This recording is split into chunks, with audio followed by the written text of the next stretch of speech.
हाँ जरूरी है, आपके मन में दया है पशुओं के लिए।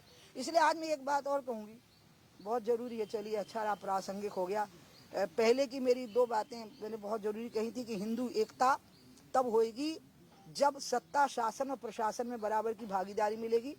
और अगर बालक बालिकाएं अंतरजातीय विवाह करते हैं, मैं अंतरजातीय बात कर रही हूँ, तो उसको आदर करना पड़ेगा, सम्मान करना पड़ेगा।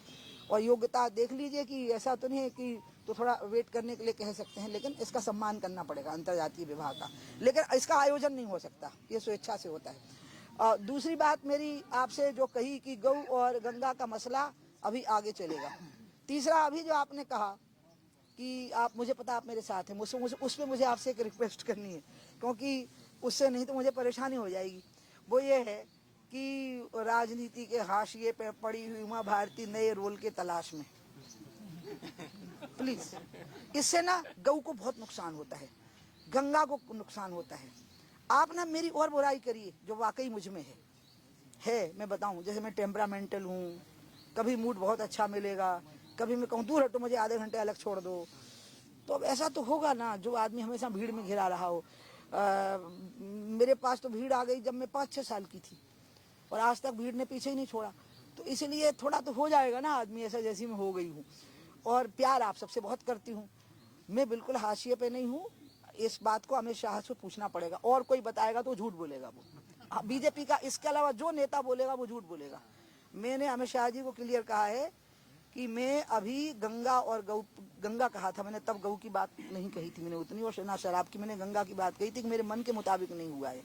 इसलिए अभी मैं 2-3 वर्ष और काम करूंगी, उसके बाद में बताऊंगी। और मुझे राजनीतिक रूप से कोई भी जिम्मेदारी संगठन में मिलेगी तो उसमें गंगा जुड़ी होगी तो मैं लूंगी। इतनी क्लियर बात मेरी अमित शाह की हुई है कि अमित शाह के अलावा इस पर किसी को भी स्टेटमेंट देने का अधिकार नहीं है। अमित शाह बोल सकते हैं या मैं बोल सकती हूँ, और कोई नहीं बोल सकता, क्योंकि मुझे पता है कि वो सबको मेरी बात कन्वे कर चुके होंगे। इसलिए आप यकीन करना, जो बातें मैं कह देती हूँ कि ना तो मैं हाशिए पर हूँ और ना ही क्या मैं रोल के तलाश में हूँ, दोनों ही बातें नहीं है। मेरे लिए आपके घर में, आपकी जिंदगी में, आपके मोहल्ले में, परिवार में, सब जगह पर प्यार और सम्मान मौजूद है।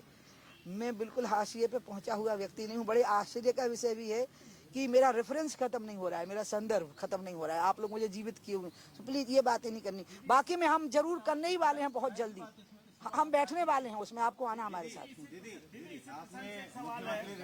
मुख्यमंत्री, एक सवाल है जो आपने हंसी वाली बात करी इसी प्रसंग से। कल जो है कि धनखड़ साहब यहाँ आए थे और वाइस प्रेसिडेंट रहे थे अभी कुछ दिन पहले, लेकिन मध्य प्रदेश में कोई भी बीजेपी नेता वहाँ पर मुझे उनको नजदीक करने न छोड़ने गए। अरे भैया बताएं, ये पद जो होते हैं ना, वाइस प्रेसिडेंट भय, प्रेसिडेंट भय, आपको अभी हम थोड़ी देर पहले बाद में पूछेंगे ना कि बताओ इसके पहले कौन प्रेसिडेंट था, आपको 2 मिनट लगेंगे याद करने में। नहीं, तो हम बता रहे बीजेपी के तो सीनियर नेता है ना, तो क्या कौन, बीजेपी में सीनियर नेताओं को ऐसी ट्रीटमेंट रिसीव नहीं करा? क्योंकि ये बात मैं नहीं, कांग्रेस के लोग सवाल खड़े कर दिए